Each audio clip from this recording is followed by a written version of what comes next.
on a une devise un peu comme les Marines américains. On s'adapte, on improvise et on domine. Et donc on a dès l'annonce du confinement travaillé le soir même sur des plans d'action permettant au réseau de rester sous tension.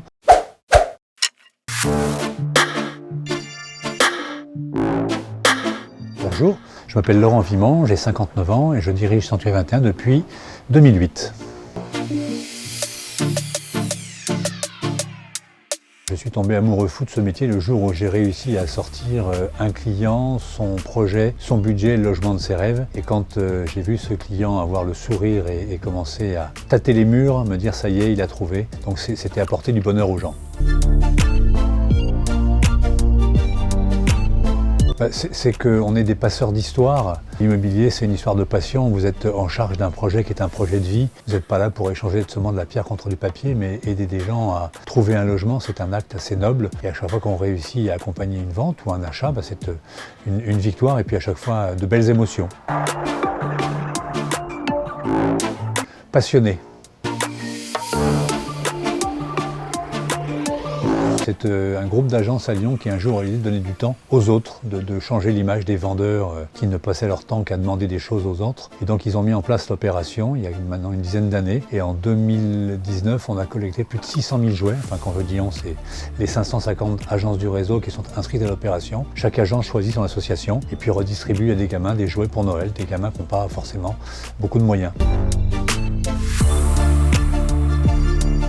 On a une devise un peu comme les Marines américains. On s'adapte, on improvise et on domine. Et donc on a dès l'annonce du confinement travaillé le soir même sur des plans d'action permettant au réseau de rester sous tension et de leur faire des choses qu'ils n'avaient pas le temps de faire d'habitude. Par exemple, gérer leur base de données. Un vendeur, il n'a pas le temps de s'occuper de ses données. Et donc là, comme ils avaient du temps, on leur a dit ce temps, on va l'utiliser. Et donc on leur a fait 8 plans d'action qui ont émaillé chaque semaine du confinement avec un live que j'organisais avec Facebook. Et donc toutes les semaines, j'annonçais le plan d'action, les résultats du précédent et ça a généré des résultats et puis surtout le réseau a eu le sentiment qu'il était guidé et qu'il n'était pas tout seul. Le digital, en fait, vous impose de comprendre plusieurs choses. La première, c'est que le savoir n'est plus seulement vertical, qu'il est maintenant horizontal. Et que donc le savoir, il vient aussi du terrain. Et que ce soit dans les équipes ou sur le terrain, il faut s'intéresser à ce que les gens mettent en place. Et puis, c'est aussi l'occasion de communiquer différemment. Je parlais de Facebook. On a contracté l'outil Atwork, qui est une espèce de Facebook privé entreprise, avec un ensemble de groupes permettant à chacun de constituer un centre d'intérêt, les assistantes, les managers, les patrons d'agence, mettant en commun ses idées. En fait, c'est une espèce de grand réceptacle dans lequel chacun met ses idées, peut commenter et enrichir la vie du groupe. Ça sera une histoire de taux, c'est-à-dire que si les taux restent bas, le marché restera très dynamique. Si en revanche, comme en 2008, il y a une poussée des taux qui est violente et forte, le marché calmera d'abord sur les ventes et ensuite sur les prix.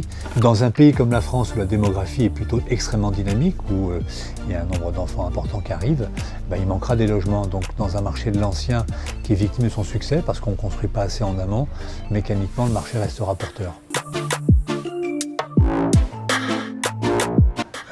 Écoutez votre instinct. Et l'écouter, c'est apprendre à entendre cette petite voix qu'on n'a pas toujours envie d'entendre, mais qui est souvent pleine de bons conseils.